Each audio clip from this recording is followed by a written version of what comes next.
This conversation is about when every second counts, how smart tech is changing trauma care. And I'm here with Irad Kuhnreich, the co-founder and CTO of Xmetix. Lovely to have you here. Thank you.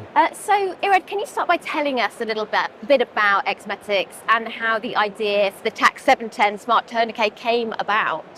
Yeah, thank you. Thank you very much. The smart tourniquet came to life based on real life lesson learned around sadly tragic events when we have validated and learned the amount of human error involved in placing a tourniquet. Tourniquet is designed to stop bleeding, sometimes a massive bleeding from the limb. Might be a result of injury, an accident, and in this chaotic environment, sometimes it's very difficult to implement a tourniquet, and this calls for automation. We have learned in many other fields that computers can do work better than us, and so does in emergency care. We have built a system that is automatic, and it is designed to overcome the failures that are in the recent events. And what are some of the limitations that we're seeing with existing manual tourniquets in the field, and how does the TAC 710 address those? Okay, first of all, the tourniquet is one of the oldest medical devices exists.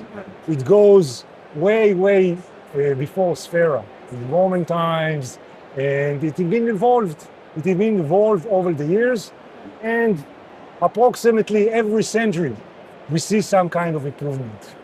Now, the parameters of a successful tourniquet placement are not that complex.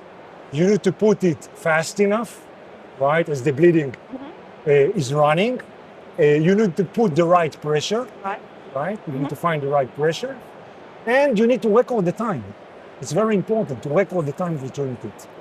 The combination of the three with the chaotic and very stressful environment leads to human error.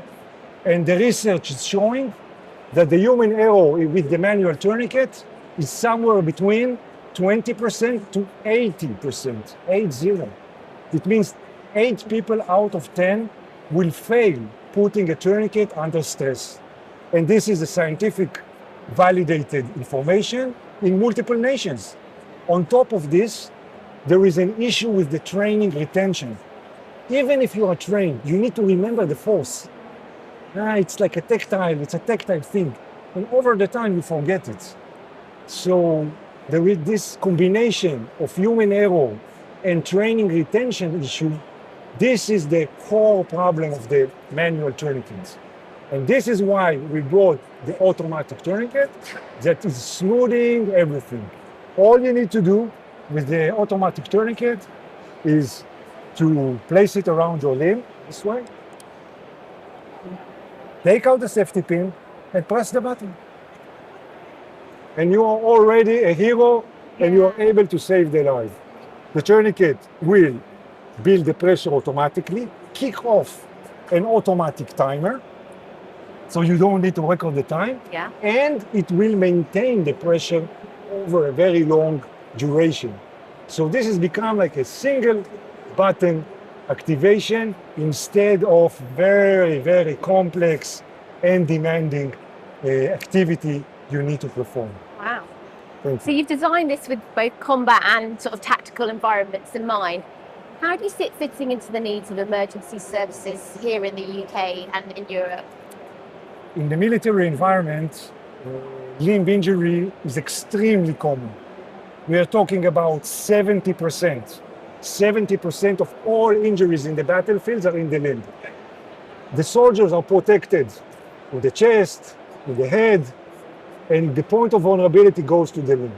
So there, the need is, like you said, very clear. In the civil environment, it is less, but it's still very dominant.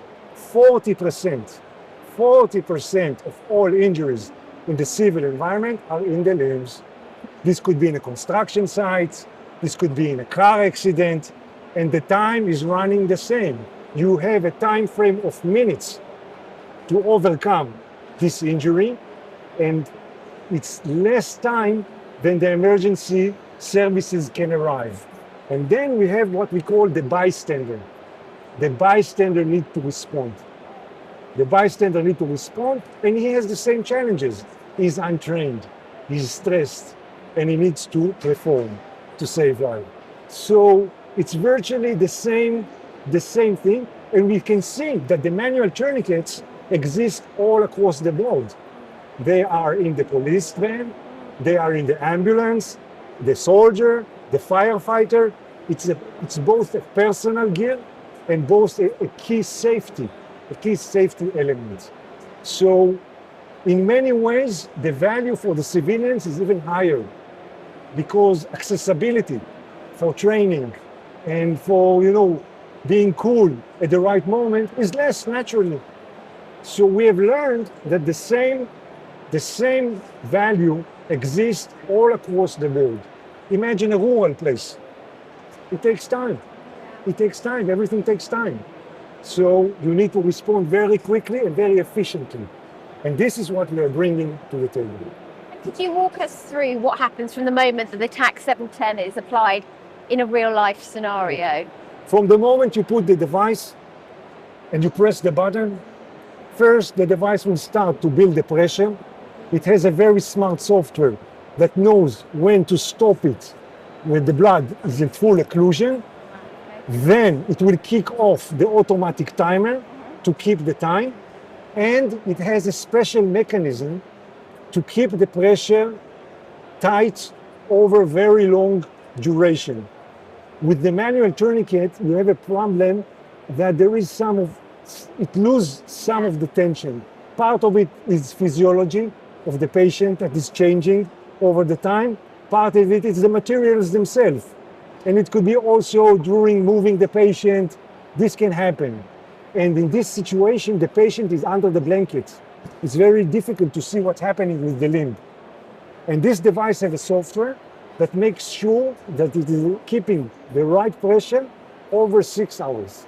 And this is very unique value, especially in remote environments that it takes a lot of time until you get to the hospital. And from your experience in observing and working in response to recent conflicts, what insights have influenced the design and functionality of the TAC 710? The key insight, especially coming from Ukraine, is what we call the polytrauma. The patients in a modern conflict, they are heavily wounded. They could be wounded in more than one body region. It's very, very common. It's about 50% of the patients have more than one injury.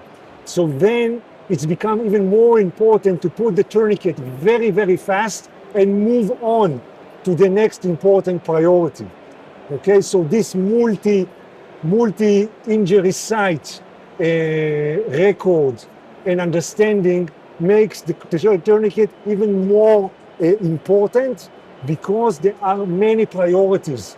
There are many priorities with the patient. And on top of this, keep in mind the mass casualty incident. So you have multiple people injured in multiple locations over their body. This is extremely stressful. So this saving of 40 seconds, 30 seconds per tourniquet, it starts to accumulate, and this is where you get the very big value from the automation. Absolutely. And if we had a user here with us, say a paramedic, for example, what kind of feedback do you think they'd give us on the TAC?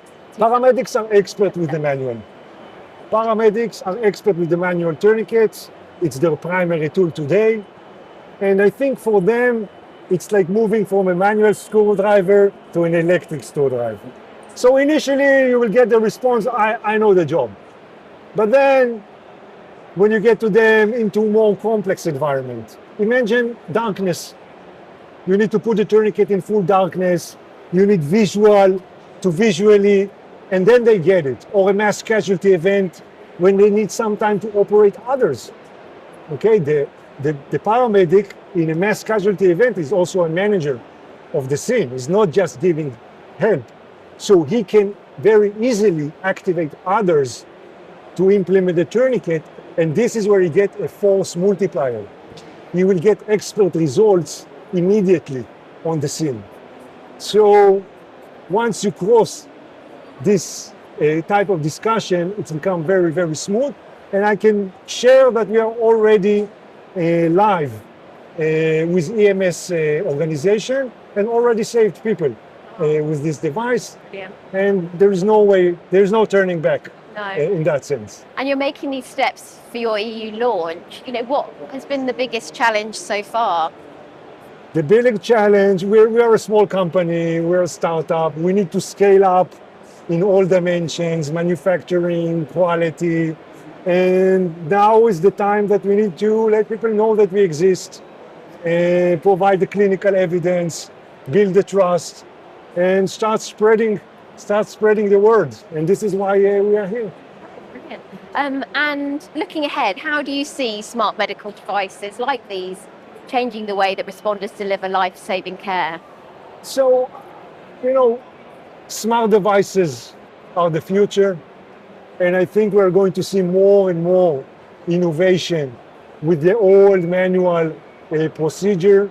The needs are tremendous, and there are many lessons learned coming all the time from the field, and I think we're going to see more smart devices penetrating this domain, and this domain have a very high bar by the requirements for quality, for regulatory are very high, and we hope we're going to see more and more smart devices entering this field.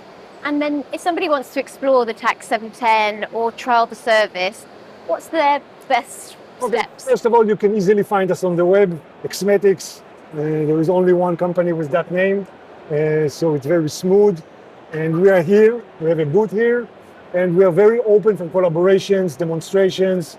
We have in stock thousands of units already, so we are ready to move on. Ready to go. And Irad, where can we find you here at the show? We are at booth 181. Brilliant. Thank you. Thank you very much.